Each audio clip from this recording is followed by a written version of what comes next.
Make sure you're strapped in and ready because today we're going to be taking a look at some pretty high tier brain damage. And before I even get into the video, I just want to get it out of the way first that it's not even like I have anything against Taylor Swift, her fans, or D'Angelo Wallace. And really, speaking of that, I've made a video before talking about D'Angelo Wallace, and in that video, I agreed with like 90% of the things that he was saying, and at that point, I didn't really know too much about him, so from what I've seen so far, it seemed like he was just a pretty smart guy, but the more I looked into him, it seems like giving good takes isn't really his strong suit at all. It's more of a every once in a while type thing, which isn't really saying too much. Even a broken clock is right twice a day. But getting into today's topic, we're going to be taking a look at his recent video, Fellas, Is It Racist to Call Out Misogyny? And just as a bit of context, before we get into his video, Tyler the Creator just released a new album and it's been doing insanely good to the point where he knocked Taylor Swift off of the top listings on Spotify, and he's been receiving a ton of attention because of this album, both good and bad. And if you're someone that could put two and two together by now, he's been receiving a ton of backlash and negative attention from mainly Taylor Swift fans, and that's really just a long way to say they're being super racist to him. And one of the main people trying to spearhead this idea that Tyler the Creator is the worst person ever is of course D'Angelo Wallace. And right quick, one last thing before we get into D'Angelo's video, I just want to give y'all a quick thanks for 1,000 subs, no Jersey Mikes. And honestly, the craziest part is our goal was to get there basically by the end of the year, and y'all just got there way sooner than I expected. But I'm not gonna spend half the video thanking y'all for 1K subs. This also obviously doesn't mean he's at 1K. Let's just not sub anymore. If you do enjoy the video at any point, make sure to drop a sub or else YouTube will be locking me away in the cellar. But with that out of the way, we're gonna be starting off with this clip of Tyler the Creator responding to the Taylor Swift fans, because that's pretty much gonna be setting us up with the whole storyline for the rest of the video. Swifties all mad at me with they racist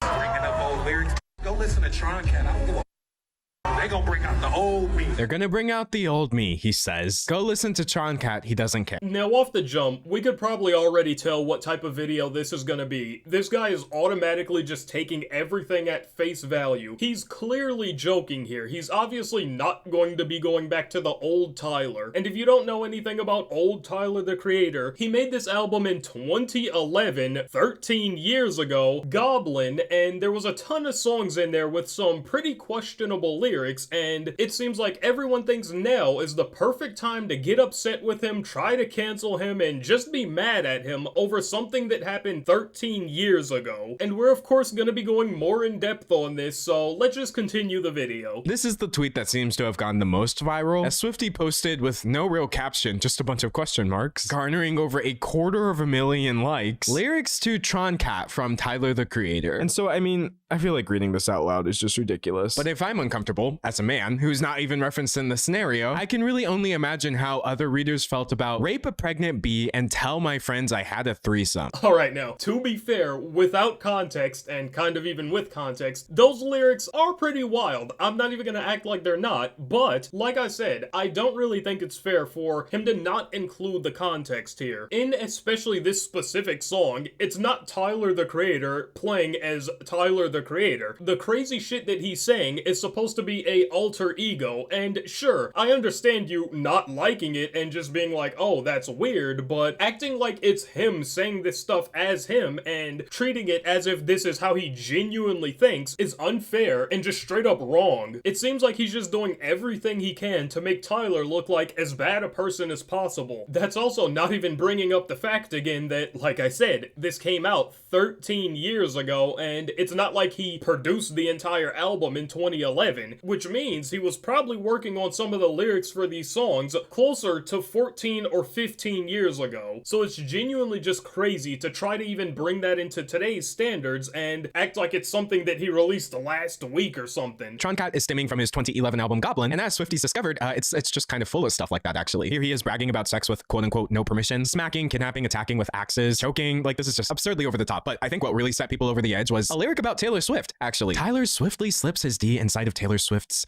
Again, I'm sorry, I just don't want to read this. So, as always, when any artist gets called out for something, their fans like clockwork show up with the excuses. And so the working story that I was seeing from multiple Tyler fans throughout this discourse, besides your typical excuses of, it was 2011, he was only 20 when he released this. But no, the biggest thing they cite is that this is fictional. Tyler hasn't done any of these things, and he acknowledged even on the album that this was all part of a story. Here we have lyrics from a track on Goblins in which he says, hey, don't do anything that I say in the song, okay? It's fiction. If anything happens, don't blame me. They also cite the fact that Goblin is supposed to be shocking. After all, it's in the genre of horrorcore. I find it hard to believe how this guy genuinely got dressed up in this wacky old outfit and got all these different lyrics and clips and everything else ready just to make an absolute fool of himself. The first and slightly more minor thing that he says here is the running story. He's saying that as if this is some sort of story that his fans are just now trying to conjure up, as if they haven't had the past 13 years to do so. And the next part is him calling it a story anyway, or some sort of excuse. How is this even an excuse at all? It's just straight up what it is. He specifically said everything in the song is fictional, it's a story, and it's supposed to be horrorcore. That's not up for grabs. It's not like, oh, this is an opinion that his fans are throwing out. That's just what it is. That'd be like a cop arresting an author for making a book talking about all of his different murder stories and everything else, but the book is clearly meant to be a story and it's not actually depicting this guy's real life stories, and while the cop is arresting him, he's just like, oh yeah, nah, that's an excuse, like I'm gonna believe that. It's a story, yeah, what other excuse are you gonna throw at me? That fictional books aren't actually real? Ha, don't kid yourself. Weekly describes it as interwoven dialogue between Dr. TC and Tyler as he gradually spirals into insanity and murders all of his friends, only to learn that this all occurs within the twisted confines of his imagination. So if I could boil this narrative down into 3 words, it's not real, is where the fans are coming from. However, personally, I have some problems with that. This might just be one of the first real examples that I've seen of someone genuinely gaslighting themselves. He just said it himself that it's a story, it's fake, it's fictional, it's not meant to be true, and then proceeded to say, I still have some problems with that. So fucking what? No one asked you to like the album. Sure, you can have problems with it in the sense that you don't think it's that great or not, but acting like he's a bad person for it and judging him based on what he said in the story is retarded. I also just want to bring up that it might seem like I'm going a little hard here, pause, and I just really wanted to acknowledge the fact that this video really does kind of seem like a glaze fest for Tyler the Creator, and I promise it's not. I would have defended anyone like this that he's being absolutely delusional against. It's not just Tyler, I swear. This whole satire, I'm being edgy, wait, no I'm not, it's just a joke, or is it? Super played out. And I really thought we had realized at this point that this was tired. Like, sure, in 2011 when Tyler was doing this, you could get away with saying things were just a persona or whatever. But honestly, this is just extremely cliche behavior that people use as an excuse to say the craziest stuff. Now, like I said earlier in this video, I just want to re-acknowledge it again, just because I might begin a little hype here and sounding like I have something personally against this guy, D'Angelo Wallace. I don't. It's just that when I hear stupid stuff, I kind of easily get upset. That's like the only thing that pisses me off, and it's really getting worse as the video goes on. He just immediately contradicted himself. He's talking about how it's super played out to do this cliche thing where you're playing this character and then saying stuff and being like, oh, is it me or is it not me? And then he immediately goes on to say, this would have been fine back in 2011. What? Good thing this came out in 2011? Like, what are you getting at here? You just said it'd be fine if it was released back then.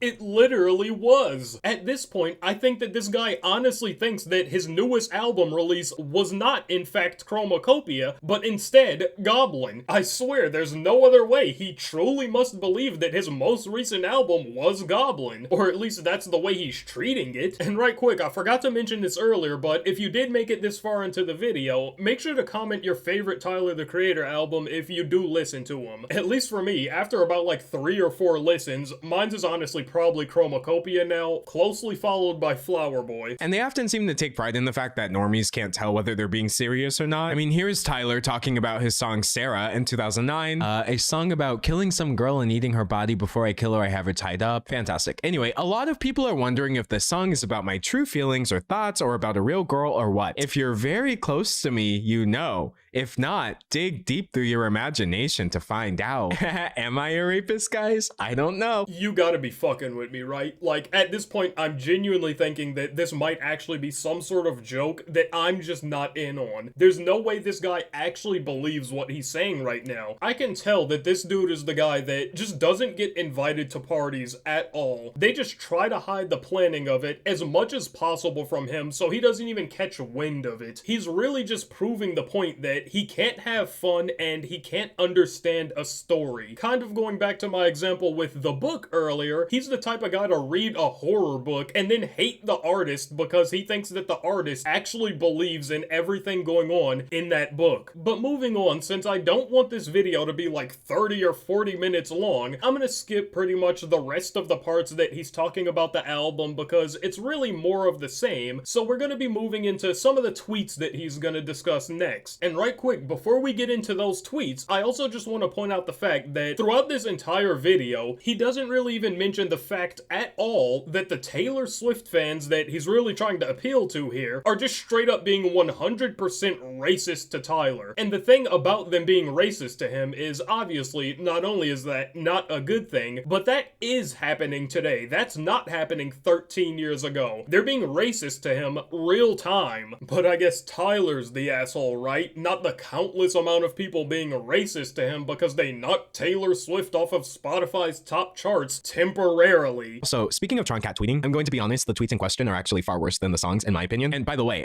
this isn't Troncat tweeting. Tyler made no indication that these were not his real feelings. Selena Gomez is now 18, so she can now legally take me in her. You can read for yourself. Selena Gomez is gonna take me. I just want Selena Gomez in her mouth. I'm sorry. I'm gonna have Victoria Justice, Selena Gomez, Dakota Fanning, and Miley Cyrus and Selena are all going to take me whether they like it or not. Effing broads. Dude, I'm sorry if you're gonna sit there and tell me this was normal behavior in 2010. Click off the video. You're probably gonna hate the rest of it. You know darn well that a 19-year-old tweeting this was unhinged. And it's like, I can already hear the excuses. Music is just music. Are you gonna get mad at a Marvel movie because they kill people? You've never tweeted anything bad when you were 19? About raping people? No. But go ahead and explain away the fact that he talked like this in real life. This is like old stuff that I feel like most people haven't even seen. Old stuff that people probably haven't even seen. Now, I know in the grand scheme of things, sure, for the most seen videos ever, sure, this might not be that seen, but you're calling something unseen that has over 2 million views. But going back to the tweets for a second, I'm also gonna go ahead and agree here that, yeah, a lot of these tweets were pretty bad, but the thing about that is, not only was it a long time ago, but even above that, he apologized for it. He owned up to it multiple times and apologized for it multiple times. He changed as a person, which I mean, isn't that really the end goal anyway? Isn't that what people want? We want people to change for the better. Bro changed for the better, and now you're talking about shit that he did 13 years ago. So it didn't matter anyway. You were gonna be mad at him regardless. So now we move on to the next fan excuse. He apologized. First of all, let me clear something up. Y'all might want to stop saying he apologized, because me desperately trying to find these valid apologies that supposedly exist, that is what actually led to me finding these other horrible clips, like in this essay defending him, which has thousands of likes, because this is kind of the standard defense. The tweets that he dedicated to Selena Gomez are highly disrespectful and out of place. However, to be fair, Tyler has apologized many times and stated that he's very embarrassed about the controversial things he said in the past. And I'm going to be honest, Tyler the Creator does not seem nearly as apologetic as even I thought he was. Like on the song Manifesto, which he released in 2021, which I think is his most commonly cited apology, he says, "I came a long way from my past, it's obvious. Internet bringing up old lyrics like I had that. Where's your address? I could probably send you a copy. I was canceled before Twitter, protesting outside my shows, I gave them the finger." And he says, "I was a teener tweeting Selena crazy stuff. I didn't want to offend her. I apologized when I seen her back when I was trying to F Bieber, Justin." To my understanding, and y'all are gonna have to pull receipts on me because I am open to this possibility that I have missed it, but this seems to actually be the only apology he has ever offered for Goblet. Alright, this is really pissing me off, and this video is gonna be getting wrapped up soon because I'm genuinely gonna lose all of my marbles, each individual marble. He's reading his apology real time while also saying, I can't find his apology, and his apology wasn't genuine, and basically saying that he doesn't accept his apology. Good thing he's not apologizing to you, bro. You don't have to accept anything because it's not meant for you. It's not like he was talking or referring to you in any of these songs or tweets. You're not owed an apology because your feelings are hurt or whatever. He also doesn't owe you or anyone else an apology but the people that he apologized to. And he doesn't really seem very apologetic at all. Like, yeah, If he offered her an apology, that's great. Alright, that's it. This video will be coming to an end soon, or else I will genuinely be sitting in a room alone, screaming at a microphone. If he offered her an apology, that's great. You're saying if as if it's up for grabs. You're reading the part that says he apologized. It's also crazy how he's acting as if he can accept the apology for Selena Gomez or not. That's up to her to decide if she wants to accept it. If you don't accept it, who cares? Like I said, it's not meant for you. But that's pretty much it on this video. The rest of his video is honestly just more of the same, so I'm not gonna sit here and waste all of y'all's time with like a 40-minute documentary on brain damage. So that's pretty much it, and if you made it this far into the video, you probably liked something, so you may as well drop a like and maybe even subscribe. And this is usually the part where I insert, we're coming up on 1,000 subs soon, but we're already past that, so who knows what the next goal will be. Just make sure to drop a sub. But I'm not gonna hold y'all for too long, so I'll catch you guys in the next one.